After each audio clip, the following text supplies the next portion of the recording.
Hello everybody. अभी तक हमने देखा responsibilities and skills required for each level में कॉल सेंटर एडवाइज़र की क्या रिस्पॉन्सिबिलिटीज़ होती है और क्या स्किल्स होती है। अब हम आगे बढ़ेंगे और देखेंगे टीम लीडर की क्या रिस्पॉन्सिबिलिटीज़ होती है और टीम लीडर की क्या स्किल्स होनी चाहिए। Setting targets for individuals and teams. जो टीम लीडर होता है वो टारगेट सेट करता है इंडिविजुअल्स के लिए और पूरे टीम्स के लिए।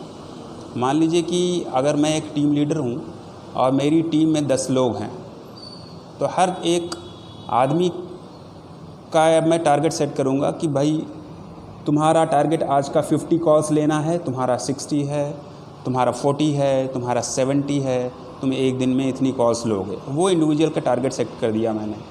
अब पूरे टीम का टारगेट भी मैं सेट करूँगा कि आज दिन भर में मेरी टीम कम से कम 500 कॉल्स लेगी। तो ये पहली रिस्पॉन्सिबिलिटीज़ होती है कि टारगेट सेट करना, सेटिंग टारगेट्स।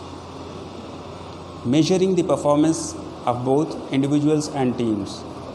मैं अब इंडिविजुअल्स और टीम दोनों का परफॉर्मेंस को मेजर करूँगा, उनको रिव्यू करूँगा, उनको समझूंगा कि आप एज ए इंडिविजुअल कैसे परफॉर्म कर रहे हैं और एज अ टीम मेरी पूरी कैसे परफॉर्म कर रही है। Offering advisers guidance and feedback. जो एडवाइजर्स होते हैं, जो कॉल सेंटर के एजेंट जो होते हैं, उनको गाइडेंस प्रोवाइड करना और उनको फीडबैक देना। अगर किसी तरह की कोई गाइडेंस की ज़रूरत होती है एजेंट को, तो मैं एज अ टीम लीडर उनको गाइडेंस दूंगा, उनको गाइड करूंगा और उनका फीडबैक दूंगा। मीन्स अगर अच्छी कॉल्स जा रही है तो उनको इनकरेज करूंगा, और अगर उनकी कुछ कॉल्स ख़राब जा रही हैं या उनको कुछ बताने की ज़रूरत है तो मैं उनका फीडबैक दूंगा। Helping to optimise procedures. बहुत सारे प्रोसीजर्स कॉम्प्लिकेटेड होते हैं, बहुत सारे उनको टैक्टिकली हैंडल करना पड़ता है, और बहुत सारे रिसोर्सेज जो होते हैं उनको लिमिटेड टाइम में कैसे यूज़ करना है, हम उन प्रोसीजर्स के बारे में अपने एजेंट्स के साथ डिस्कस करते हैं। Finding ways to motivate advisers. बहुत तरह की हमें वेज निकालनी पड़ती हैं अपने एजेंट्स के लिए। एज अ टीम लीडर मुझे ये मोटिवेट करने के लिए बहुत तरीके के देखने पड़ेंगे कि किस तरह से मेरे टीम मेंबर्स हमेशा मोटिवेट रहें, हमेशा इंस्पायर रहें, काम करने के लिए उनका जज्बा वैसे ही रहे जैसे शुरू में। Ensuring advisers adhere to company policy, that is for example attendance. मैं अपने एजेंट्स को हमेशा इस बात का ध्यान दिलाता रहूँगा कि कंपनी की पॉलिसी के अकॉर्डिंग ही आपको काम करना है, कॉल्स लेनी है, आना जाना, अटेंडेंस वगैरह जितनी चीज़ें होती हैं वो कंपनी के पॉलिसी के अकॉर्डिंग ही उनको काम करना है। Updating and preparing performance reports for the call centre manager. हमें सारी चीज़ों को अपडेट करना पड़ता है, उनकी परफॉर्मेंस जो है वो कंपाइल करनी पड़ती है, साथ में रिपोर्ट्स बनाना पड़ता है। इन सब चीज़ों के ऊपर मेरे ऊपर भी जो बैठा हुआ है कॉल सेंटर मैनेजर, मैं उस कॉल सेंटर मैनेजर को अपनी रिपोर्ट दूंगा। ये तो हो गई सारी रिस्पॉन्सिबिलिटीज़। अभी हमारा इम्पॉर्टेंट स्किल्स, टीम लीडर की क्या क्या इम्पॉर्टेंट स्किल्स होनी चाहिए। कस्टमर फोकस्ड होना चाहिए, कस्टमर की तरफ उसका ध्यान ज़्यादा होना चाहिए कि कस्टमर कभी भी कॉल करे तो वो हमारी कॉल्स जो हों बिल्कुल फोकस्ड हों, कस्टमर की प्रॉब्लम सेंट्रिक हो, उनकी प्रॉब्लम्स को सुन करके उनको रिजॉल्व करना हमारा मेन मकसद होना चाहिए। Expert product service and job knowledge. अगर मैं एक टीम लीडर बना हूँ तो किसी क्वालिटी की वजह से मुझे टीम लीडर बनाया गया है, तो वो क्वालिटी होनी चाहिए जॉब नॉलेज। जिस भी प्रोसेस में मैं हूँ, जो भी काम कर रहा हूँ, तो उसकी नॉलेज मुझे थॉरो नॉलेज होनी चाहिए, proper A to Z knowledge होनी चाहिए। तभी तो मैं अपने टीम मेंबर्स को बताऊँगा, तभी तो सारे एजेंट्स को बताऊँगा। और प्रोडक्ट एंड सर्विसेज के बारे में भी पूरी नॉलेज होनी चाहिए। जो हमारी कंपनी है जो भी बनाती है या जो सर्विस प्रोवाइड करती है, उस प्रोडक्ट और सर्विस के बारे में हमें पूरी जानकारी होनी चाहिए। डिपेंडेबिलिटी का मतलब ये है कि जो टीम मेंबर्स मेरे हैं, जो मेरे एजेंट्स हैं, वो मेरे ऊपर पूरी तरह से भरोसा करें, ट्रस्ट करें, मेरे ऊपर डिपेंड रहें, और जो मेरे सीनियर्स हैं वो भी मेरे ऊपर डिपेंड रहें कि हाँ, ये बंदा कभी भी कोई रिपोर्ट बना के देगा या कोई फीडबैक देगा तो वो सही होगी, मेरे ऊपर भरोसा कर सकते। Clear communicator. आपको कभी कभी कॉल्स भी लेने की ज़रूरत पड़ सकती है। मान लीजिए कि टीम मेंबर आपका कोई एजेंट किसी कस्टमर के साथ बात कर रहा है और वो उस कस्टमर को एजेंट के साथ बात नहीं करनी है, उस कस्टमर को बात करनी है टीम मेंबर से, टीम लीडर से बात करनी है। तो वो कॉल जब एस्केलेट होगी, एक लेवल जब ऊपर जाएगी, तो उस कॉल को मैं लूँगा एज अ टीम लीडर, मैं उस कॉल को लूँगा और मुझे एक क्लियर कम्युनिकेटर बनना है कि जो भी मैं कहूँ साफ साफ कहूँ, एक बार में समझूँ, एक ही बार में रिजोल्यूशन उसको प्रोवाइड करा सकूँ। मल्टीटास्किंग एक कई सारी चीज़ों को एक ही बार में करने का हुनर जो होता है, आर्ट जो होता है, उसको मल्टीटास्किंग कहते हैं। मान लीजिए मैं कॉल्स भी ले रहा हूँ, डॉक्यूमेंटेशन भी कर रहा हूँ, नोट्स भी बना रहा हूँ, रिसर्च भी कर रहा हूँ, साथ में सारी चीज़ें एक साथ अगर मैं कर रहा हूँ तो उसको मल्टीटास्किंग कहते हैं। ऑर्गेनाइज्ड, मेरा जो वर्क स्टेशन होना चाहिए बिल्कुल ऑर्गेनाइज्ड होना चाहिए। मैं बिल्कुल अपने हिसाब से एक रूटीन वाला होना चाहिए कि जहाँ भी मैं अपनी चीज़ों को रखूँ वो प्रॉपरली हो, ऑर्गेनाइज्ड हो, चीज़ें बिखरी उखरी ना हो। मुझे अगर कोई आवाज़ दे, मैं टाइम से वहाँ पे पहुँचूँ, उनकी मदद करूँ। तो ये सारी चीज़ें एक होती हैं टीम लीडर की मेन रिस्पॉन्सिबिलिटीज़ और ये इम्पॉर्टेंट स्किल्स में। अभी कॉल सेंटर मैनेजर की भी कुछ रिस्पॉन्सिबिलिटीज़ है और कुछ इंपॉर्टेंट स्किल्स है। हम जल्दी इन चीज़ों को देखेंगे। Being responsible for performance management वो होता है, call centre manager means team leader से ऊपर वाला जो हायरार्की में आता है वो कॉल सेंटर मैनेजर होता है। Team leader call centre manager को रिपोर्ट करता है।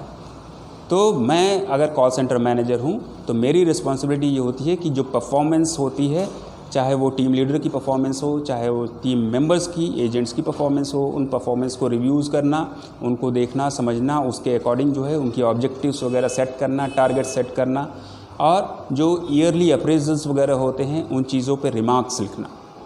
Identifying areas of under performance and rectifying it. अगर हमें पता चलता है कि ये टीम लीडर परफॉर्म नहीं कर रहा या ये एजेंट परफॉर्म नहीं कर रहा, तो हम उसकी वजह जानने की कोशिश करेंगे। हम उसके एरिया ऑफ कंसर्न को समझने की कोशिश करेंगे कि आखिर क्या वजह है कि ये टीम लीडर परफॉर्म नहीं कर रहा, ये एजेंट परफॉर्म नहीं कर रहा। हमें एक बार जब वो वजह पता चल जाएगी तो हम उसको रेक्टिफाई करने की, उसको दूर करने की कोशिश करेंगे। Creating performance improvement plans.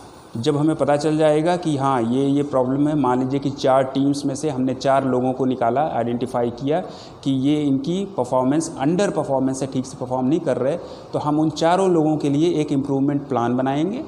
जो कॉल सेंटर मैनेजर होगा वो इम्प्रूवमेंट प्लान बनाएगा। उस इम्प्रूवमेंट प्लान में हो सकता है हम ट्रेनिंग प्रोवाइड करें, हो सकता है हम कोई वर्कशॉप कराएं उन 4 लोगों से। वो सब करा के उसके बाद फिर दोबारा हम उनको टीम में डालेंगे और फिर उनकी परफॉर्मेंस को रिव्यू करेंगे। कंडक्टिंग इंटरनल रिव्यूज़ आपस में ही रिव्यू करना। मान लीजिए अगर मैं टीम लीडर हूँ तो मैं आपस में ही सब एजेंट्स के फीडबैक लूँगा, उनको रिव्यू करूँगा, उनको समझूँगा, बूझूँगा। तो इसको कहते हैं conducting internal reviews. Ensuring clear communication across the call centre. मुझे ये इंश्योर करना है as a call centre manager कि जो भी कम्युनिकेशन हो रहा है बिल्कुल साफ़ हो, एकदम लाउड हो, क्लियर हो पूरे कॉल सेंटर में। Putting together business cases for extra funding and technology. हम बिज़नेस केसेस को पुट फॉरवर्ड करेंगे, उनको आगे रखेंगे कि जो हमारी जो फंडिंग है उसमें एक्स्ट्रा फंडिंग आ जाए और कोई नई टेक्नोलॉजी हमारे साथ जुड़ जाए, हम उस नई टेक्नोलॉजी पे काम कर सकें। Creating and maintaining a positive culture. हम जहाँ भी काम करें हम खुश होकर काम करें, एक पॉजिटिव वाइब बना के, एक पॉजिटिव कल्चर को क्रिएट करके हम अगर उस काम करते हैं तो उस काम को करने में मज़ा भी आता है। Championing quality. हमें हमेशा जो है जीतने की कोशिश करनी चाहिए कि हम जिस भी काम में हाथ डालें उसमें सक्सेसफुल हों, उसमें हमारा भी भला है और उसमें कंपनी का भी भला है। कॉल सेंटर मैनेजर के लिए इम्पॉर्टेंट स्किल्स क्या होनी चाहिए, क्या क्या स्किल्स ज़रूरी हैं। इन्फ्लुएंशियल लीडर, वो एक लीडर होना चाहिए। लीडर वो होता है जिसके पीछे सारे लोग चलते हैं, लीडर जैसा करता है लोग वैसा करते हैं। तो एक इन्फ्लुएंशियल मीन्स उसकी बातों से लोग इंस्पायर हो सकें, उसकी बातों से लोग कन्विंस हो सकें, तो वो एक ऐसा लीडर होना चाहिए call centre manager. Skilled report writer, उसकी राइटिंग स्किल्स अच्छी होनी चाहिए, उसकी रीडिंग स्किल्स अच्छी होनी चाहिए, उसकी स्पीकिंग स्किल्स अच्छी होनी चाहिए, तभी तो वो लीडर बनता है। Adaptable to changing business priorities. Business की प्रायोरिटीज़ हमेशा चेंज होती रहती हैं, तो उन बिज़नेस प्रायोरिटीज़ को कौन सी चीज़ें पहले आएंगी, फिर कौन सी आएंगी, फिर कौन सी आएंगी, उन सारी चीज़ों को, उन सारी प्रायोरिटीज़ को हमें अडेप्ट करना पड़ता है। मतलब उस सिचुएशन के हिसाब से हमें चेंज भी होना पड़ता है। टेक सेवी होना चाहिए, टेक्नोलॉजिकली साउंड होना चाहिए। जो भी टेक्नोलॉजी हम यूज़ कर रहे हैं उसके बारे में उसको अच्छे से पता होना चाहिए। कोई अगर फंस जाता है उसका जूनियर लेवल का, तो उसको वो बता सके, इस लायक होना चाहिए। सेल्फ मोटिवेटेड होना चाहिए। सेल्फ मोटिवेटेड का मतलब ये होता है कि मुझे अपने आप से, अपने अंदर से कोई चीज़ मुझे ये कह रही है कि नहीं, तुम भी ये काम कर सकते हो। अगर दूसरे कर सकते हैं तो तुम भी कर सकते हो। तो इस तरह का मोटिवेशन अगर आपके अंदर से आता है तो उसको कहते हैं सेल्फ मोटिवेशन। तो वो सेल्फ मोटिवेटेड भी होना चाहिए। गुड कम्युनिकेटर होना चाहिए। Good communicator means writing, readings, वो सारी चीज़ें उसके अंदर होनी चाहिए और एक बार में अपनी बात कह जाए और अगला समझ जाए तो उसको गुड कम्युनिकेटर कहेंगे। Head of the call centre, जो हेड होता है कॉल सेंटर का, उसके ऊपर बड़ी बड़ी जिम्मेदारियां होती हैं। वो बजट प्रिपेयर करता है, प्रॉफिट एंड लॉस स्टेटमेंट बनाता है, देखता है प्रॉफिट में जा रही है, लॉस में जा रही है, कहाँ पे हमें प्रॉब्लम्स हो रही है। डिसीजन मेकिंग जो होता है वो हमेशा हेड ही लेता है कि कौन सा डिसीजन कब लेना है, किस सिचुएशन में, गवर्नमेंट के रूल्स रेगुलेशंस क्या हैं, उसके अकॉर्डिंग हमें चलना है, वो सारी चीज़ें। और डिसीजन मेकिंग वो लेगा रिगार्डिंग पीपल, जो प्रोसेस हमारे पास है उन प्रोसेस को लेकर के, टेक्नोलॉजी को लेकर के, और जो हमारा कॉल सेंटर का जो फ्यूचर है उस फ्यूचर को लेकर के वो डिसाइड करेगा चीज़ों को। Developing plans for the use of new tools and technologies, जो भी नई टूल्स हैं, टेक्नोलॉजीज़ हैं मार्केट में आ रही हैं, वो हमारे कॉल सेंटर के लिए कितनी ज़रूरी हैं, ये सारे प्लान्स वो बनाएगा।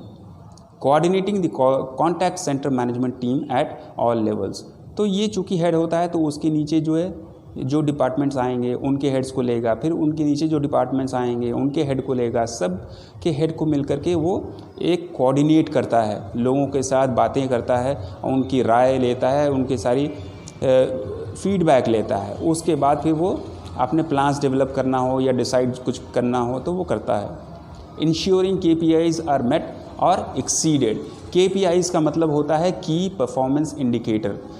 की मीन्स जो इम्पॉर्टेंट है, आपकी जो परफॉर्मेंस चल रही है उस परफॉर्मेंस को लेकर के, और इंडिकेट जो इंडिकेट कर रहा है। तो जो भी हमारा की परफॉर्मेंस इंडिकेटर होता है, जब भी आप किसी कंपनी में काम करने के लिए जाएंगे तो आपकी एक KPI सेट कर दी जाती है। आप अगर एजेंट के तौर पे जा रहे हैं किसी कॉल सेंटर में तो एक आपकी KPI सेट कर दी जाएगी कि ये आपकी KPI है, ये आपको करना है। तो उसको इंश्योर करना, head of the call centre को क्या इंश्योर करना है कि आपकी KPIs जो है वो आप मीट कर रहे हैं, और अगर मीट कर रहे हैं उससे आगे भी अगर जा रहे हैं तो वो एक्सीड कर रहे हैं। इन सब चीज़ों को देखना भी उसका काम है। Overseeing recruitment and scheduling process, और ओवरसीइंग मीन्स सुपरवाइजिंग रिक्रूटमेंट, और रिक्रूटमेंट प्रोसेस जो होता है, किन एम्प्लॉयज़ को हायर किया जा रहा है, किन लोगों को हायर किया, किस बैकग्राउंड के लोगों को हायर कर रहे हैं, और उनको शेड्यूल करना। प्रोसेसेस जो होते हैं, प्रोसेस देखिए, प्रोसेस का मतलब ये होता है कि एक कॉल सेंटर में कई तरह के प्रोसेस होते हैं। मान लीजिए बैंकिंग एक प्रोसेस है, एयरलाइंस प्रोसेस है, रेलवेज़ प्रोसेस है। तो ये अलग अलग डिफरेंट प्रोसेसेस हैं जो कॉल सेंटर में होते हैं। तो उनको शेड्यूल करना, उनको डेट के अकॉर्डिंग कब शुरू करना है, कब ख़त्म करना है, ये सारी चीज़ों को सुपरवाइज़ करना भी head of the call centre का काम होता है। Reviewing and clearly defining all contact centre roles, उनका रिव्यू करना। जो कॉन्टैक्ट सेंटर के जो रोल्स होते हैं उनको डिफ़ाइन करना, उनको रिव्यू करना, और उनको उनमें कोऑर्डिनेशन इस्टेब्लिश करना, ये सारी चीज़ें भी head of the call centre में होनी चाहिए।